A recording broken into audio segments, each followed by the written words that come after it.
अगर आप नेपाल के इस पूरे घटनाक्रम को ब्लैक एंड व्हाइट में देखेंगे तो आपको पता चलेगा कि इस तख्तापलट में पूरी दुनिया के लिए एक बहुत बड़ी सीख छिपी हुई है।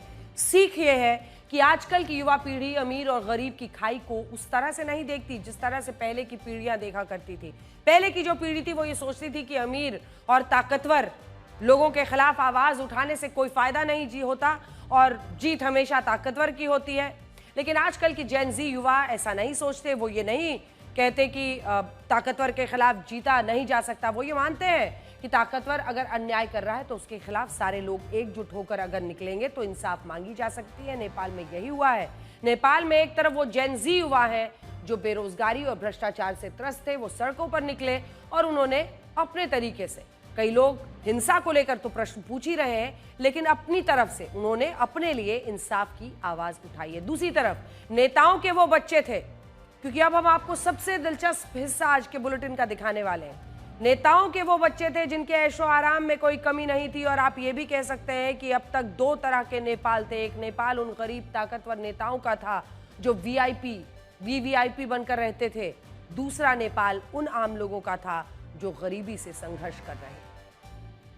और इस बात की गवाही आंकड़े भी देते हैं। वर्ल्ड इनइक्वालिटी डेटाबेस बताता है कि नेपाल के 1% अमीर लोग पूरे देश की 25% संपत्ति के मालिक हैं, जबकि देश की करीब 50% आबादी के पास पूरे नेपाल की सिर्फ 4% संपत्ति है। कुछ ही देर में हम आपके सामने 4 ऐसे नेपो किड्स के चेहरे रखेंगे, उनसे आपकी पहचान करवाएंगे जिनको लेकर सबसे ज्यादा गुस्सा पूरे नेपाल में भड़का था।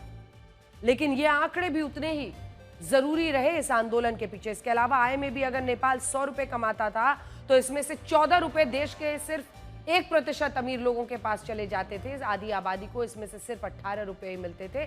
अमीर गरीब की खाई बढ़ी। 3 करोड़ की आबादी होने के कारण जिस नेपाल को प्रति व्यक्ति आय के मामले में कई देशों से आगे होना चाहिए था, वो नेपाल बहुत पीछे रह गया। आज 145 करोड़ के भारत में सालाना प्रति व्यक्ति आय 2,54,000 रुपए है, जबकि 3 करोड़ की आबादी वाले नेपाल में यही आंकड़ा 1,22,000 रुपए है। और ऐसा नहीं है कि हमारे अपने देश भारत में अमीरों और गरीबों के बीच आर्थिक असमानता नहीं है, यह समस्या पूरी दुनिया में है। इन आंकड़ों को देखिए। दुनिया के जो टॉप 1% अमीर लोग हैं उनके पास पूरी दुनिया की कमाई का 20% हिस्सा चला जाता है। टॉप 1% जो दुनिया का है उसके पास पूरी दुनिया की कमाई का 20% हिस्सा चला जाता है, जबकि जो नीचे की यानी बॉटम 50% आबादी है उसे पूरी दुनिया की कमाई में सिर्फ 8% की हिस्सेदारी मिलती है। पहले के जमाने में जब अमीर और अमीर होता जाता था और गरीब होता जाता था तो इसे पहले की पीढ़ी सह लेती थी। उस वक्त गरीब और कमजोर वर्ग यही सोचता था कि क्या बिगाड़ सकते हैं, धन्ना सेठों से दुनिया चलती है। लेकिन नेपाल की जेन जी युवा पीढ़ी जिस तरह से नेताओं के अमीर बच्चों के खिलाफ क्रांति लेकर आई है, उसने ये बता दिया है कि अब जो दुनिया के 256 करोड़ जेन जी हैं वो अमीर और शक्तिशाली लोगों की मार को और नहीं सहेंगे। बड़ी स्क्रीन पर दिखाती हूँ। नेपाल में नेताओं के उन बच्चों से जो राजनीति की आड़ में किस तरह की जिंदगी जीत रहे थे और नेपाल में नेताओं और उनके बच्चों ने राजनीति की आड़ में किस तरह की लूट खसोट की थी। इनमें सबसे पहले नंबर पर 29 साल की श्रृंखला खातीवाड़ा। ये देखिए उनकी तस्वीर इस तरफ है, जूम इन करके दिखा सकते हैं क्या हम? ये देखिए पूर्व स्वास्थ्य मंत्री विरोध खातीवाड़ा की ये बेटी है। ऐसे ही नेपो किड्स को लेकर वहां सबसे ज्यादा बवाल मचा। तो आखिर ये 29 साल की श्रृंखला खातीवाड़ा जो नेपाल के पूर्व स्वास्थ्य मंत्री विरोध खातीवाड़ा की बेटी है, इन पर क्या आरोप है आप देख सकते हैं। पिता की पहुंच का फायदा इनको मिला श्रृंखला खातीवाड़ा को। इसके साथ ही लग्जरी लाइफस्टाइल, विदेशों में छुट्टियां मनाना, इन बातों को लेकर लोग नाराज थे। 2018 में मिस नेपाल वर्ल्ड का खिताब भी इनको मिला। खिताब जीतने में पिता से मदद का भी आरोप लगाया गया कि पिता है इसलिए इनको ये अवार्ड मिला है। जेन जी आंदोलन के बाद से ये श्रृंखला खातीवाड़ा गायब है। 2 दिन में इंस्टा पर 1 लाख फॉलोअर्स इनके घट गए। अब दूसरा नाम सौगत थापा, जो कि पूर्व कानून मंत्री बिंदु कुमार थापा के बेटे हैं। आइए जूम इन करके दिखाते हैं अपने दर्शकों को। मतलब काफी ठीक ठाक दिखने वाले हैं। पूर्व कानून मंत्री बिंदु कुमार थापा के ये बेटे हैं और यही है वो दूसरे शख्स जिनको लोगों ने टारगेट किया। अब वजह क्या थी? पद का भूख लाभ मिला है और पद का अगर खूब इनको लाभ मिला है तो पिता की पहुंच का फायदा इनको मिला। पिता की पहुंच से Pokhara chamber of commerce and industry का चुनाव ये जीत गए। लग्जरी लाइफस्टाइल, विदेशों में छुट्टियां मनाना, बिना योग्यता पिता के नाम पर सब कुछ इनको मिला है, ये आरोप इन पर था। और सौगत थापा एक और ऐसे ही #नेपोकिड वाले बच्चे थे जिनको पिता के पद का खूब लाभ मिला और उपलब्धियां इनकी हमने आपको बता दी हैं। एक और नेपोकिड जिनकी खूब वहां पर चर्चा हो रही थी वो है बीना मगर, जो पूर्व प्रधानमंत्री पुष्प कमल दहल प्रचंड की बहू हैं। और इनका भी जरा लेखा जोखा आपको बताएं उससे पहले एक बार जूम इन करके जरा बीना मगर की तस्वीर दिखा दीजिए हमारे दर्शकों को, ताकि वो भी ये देखें कि बीना मगर जो है उनको लेकर वहां की जनता की क्या सोच थी। नेपोकिड में इनका नाम था, #नेपोकिड के खिलाफ साथ इनके खिलाफ भी वहां पर खूब प्रचार किया गया। पूर्व प्रधानमंत्री पुष्प कमल दहल प्रचंड की ये बहू है। ग्रामीण जल योजनाओं के बाजार में देखिए 4 इन पर आरोप थे। पूर्व पीएम की ये बहू है, परिवारवाद की राजनीति का फायदा मिला, जल मंत्री रहते सरकारी फंड से निजी विदेश यात्राओं का आरोप है कि भाई जो सरकारी फंड था, मतलब सरकारी पैसे से बहू जाती थी अपने फॉरेन टूर पे। ग्रामीण जल योजनाओं के बजट में कटौती ऐशे आराम में कम नहीं हुई। और जो आखिरी हम आपको दिखा रहे हैं, अभी नहीं देखिए, इनका नाम है शिवना श्रेष्ठा। शिवना श्रेष्ठा जो कि पूर्व प्रधानमंत्री शेर बहादुर देवबा की बहू है। जूम इन करके इनको भी दिखाइए। यह है शिवानी श्रेष्ठ, देखिए शिवाना श्रेष्ठा, माफ कीजिएगा, शिवाना श्रेष्ठा। नेपाल में नेताओं के बच्चों की जो ऐश में कतार में एक चौथा चेहरा हमने आपके लिए निकाला है जिसको वहां पर टारगेट किया जाता। पूर्व प्रधानमंत्री शेर बहादुर देवबा की बहू है और क्या क्या इन्होंने फायदा उठाया, जरा इनकी भी लाइफस्टाइल आप देख लीजिए ताकि आप भी समझ जाइए कि लोगों का गुस्सा क्यों था। सोशल मीडिया पर लग्जरी लाइफस्टाइल का खूब दिखावा करती थी, कभी इधर की तस्वीरें कभी उधर की तस्वीरें, करोड़ों की संपत्ति थी। जो कुछ ये लोग फ्लैश कर रहे थे इनको एहसास ही नहीं था कि यही एक दिन गले की फांस बनेगा। विदेशों में छुट्टियां मनाना और ये सब कुछ उनका जो लाइफस्टाइल था वो उनके लिए भारी पड़ा। ये सूची बहुत लंबी है, हमने सिर्फ प्रतीकात्मक तौर से कुछ आपके लिए निकाला है। 2 दिन पहले हमने आपको पूर्व प्रधानमंत्री केपी शर्मा ओली के बारे में बताया था जिन्होंने पैतृक गांव में अपना जन्मदिन मनाने के लिए रातों रात 4 लाख रुपए खर्च करके एक हेलीपैड बनवाया। सोचिए, जो लोग वाम विचारधारा का दम भर के राजशाही को हटाकर सादगी भरे जीवन, नेपाल के लिए सब कुछ न्यौछावर करने की बात करके सत्ता में आए थे, वो अपने लिए हैप्पी बर्थडे के लिए एक हेलीपैड बनवाते हैं अपने गांव में और कई हेलीकॉप्टर्स के साथ वहां पर लैंड करते हैं। इन सारी बातों ने नेपाल के लोगों में गुस्सा भर दिया। 8 सितंबर को जब इस आंदोलन का आह्वान हुआ तो ये सारे जेनजी सड़कों पर उतर आए और अब समय का चक्र देखिए, नेताओं के जो बच्चे पहले हर जगह दिखाई देते थे, जो अब जनता के डर से गायब हो रहे हैं और अंडरग्राउंड हो चुके हैं।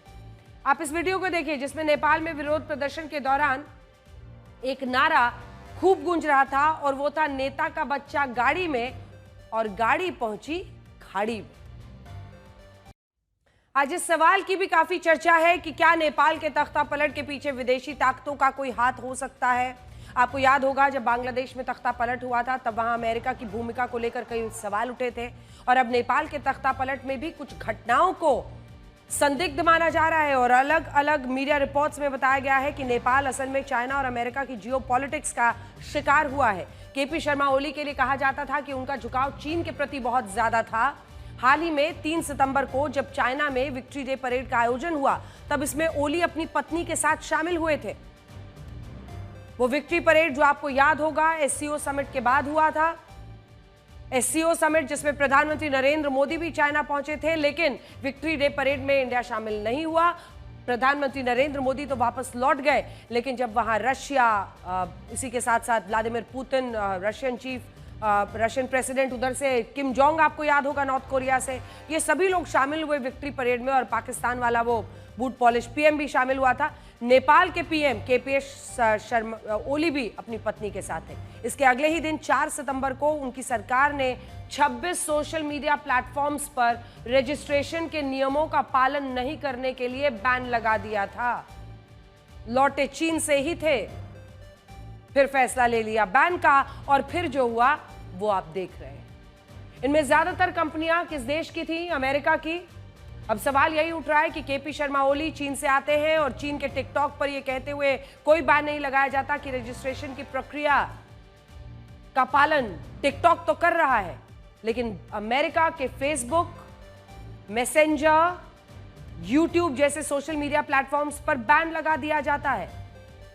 और इसके सिर्फ 5 दिन बाद 9 सितंबर को नेपाल की सरकार गिर जाती है, जिससे लोगों के अंदर इन सारी घटनाओं को लेकर एक संदेह पैदा होता है। ऐसा लगता है कि इन सारी घटनाओं के बीच कुछ मिसिंग है, कोई मिसिंग कड़ी है। हालांकि सिर्फ इन घटनाओं के आधार पर विदेशी ताकतों की साजिश का शक जताना सही नहीं होगा।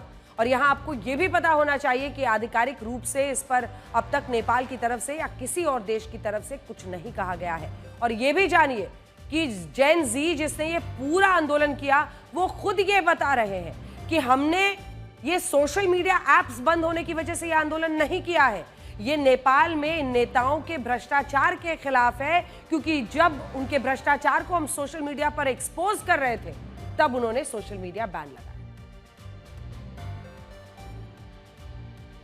आज बहुत सारे लोग नेपाल के आंदोलन की तुलना बांग्लादेश और श्रीलंका जैसे देशों के आंदोलन से कर रहे हैं, लेकिन हम आपको बताना चाहते हैं कि नेपाल का आंदोलन किसी भी देश के आंदोलन से बहुत अलग है। और ऐसा क्यों है, समझिए। ये बात सही है कि श्रीलंका हो, बांग्लादेश हो, अफगानिस्तान हो, पाकिस्तान हो, सूडान, बोलिविया ऐसे देशों में हिंसक आंदोलन हुए, सत्ता परिवर्तन किया गया, उससे इन देशों के आम लोगों की जीवन में कोई बदलाव नहीं आया। और आज भी इन देशों की आर्थिक स्थिति, यहाँ के लोगों का जीवन वैसा ही बना हुआ है, जस का तस बना है। लेकिन इन देशों के बीच नेपाल के तख्ता पलट से हर किसी को उम्मीद है। वो क्यों? नेपाल शायद दुनिया का पहला ऐसा देश होगा जहां जेन जी युवाओं ने आंदोलन किया है और जो मौजूदा व्यवस्था को पूरी तरह से बदल देना चाहते हैं। जो राजनीतिक पार्टियां अब तक नेपाल में अस्तित्व में थी, उन्हें अपने देश से बाहर करना चाहते हैं। इसलिए ऐसी उम्मीद है कि नेपाल का ये आंदोलन और इसमें मारे गए लोगों की जानें व्यर्थ नहीं जाएंगी। यहां आपको यह भी पता होना चाहिए कि नेपाल इंश्योरर्स एसोसिएशन ने बताया है कि इस आंदोलन में जितनी संपत्तियों का नुकसान हुआ है उसकी बीमा राशि 5,000 करोड़ नेपाली रुपए हो सकती है। ये बीमा राशि 2015 में नेपाल में भूकंप से संपत्ति को हुए नुकसान से भी ज्यादा हो सकती है। आप ये भी कह सकते हैं कि इस आंदोलन ने नेपाल को भूकंप से भी ज्यादा दहला दिया है। वैसे अभी हम आपको ये बता रहे थे कि पिछले साल बांग्लादेश में भी तख्ता पलट हुआ था, लेकिन उस तख्ता पलट से आम लोगों की जिंदगी में ज्यादा बदलाव नहीं आया। इसका फायदा कट्टरपंथी संगठनों को ज्यादा मिला। ढाका यूनिवर्सिटी में छात्र संघ के जो चुनाव हुए, उनमें जमाते इस्लामी की छात्र शाखा बांग्लादेश इस्लामी छात्रों शिविर के समर्थन वाले पैनल ने बड़ी जीत हासिल की। कहा जा रहा है कि साल 1971 में बांग्लादेश की आजादी के बाद यह पहली बार है जब किसी इस्लामी छात्र संगठन को ऐसी सफलता मिली हो। जमाते इस्लामी वही संगठन है जिस पर दंगों में हिंदुओं को निशाना बनाने के आरोप लगते रहे। अब तो इसके छात्र संगठन को ढाका यूनिवर्सिटी में इतनी बड़ी जीत मिली है और वहां हिजाब को लेकर कैसे लग रहे हैं नारे, ये खुद देखिए।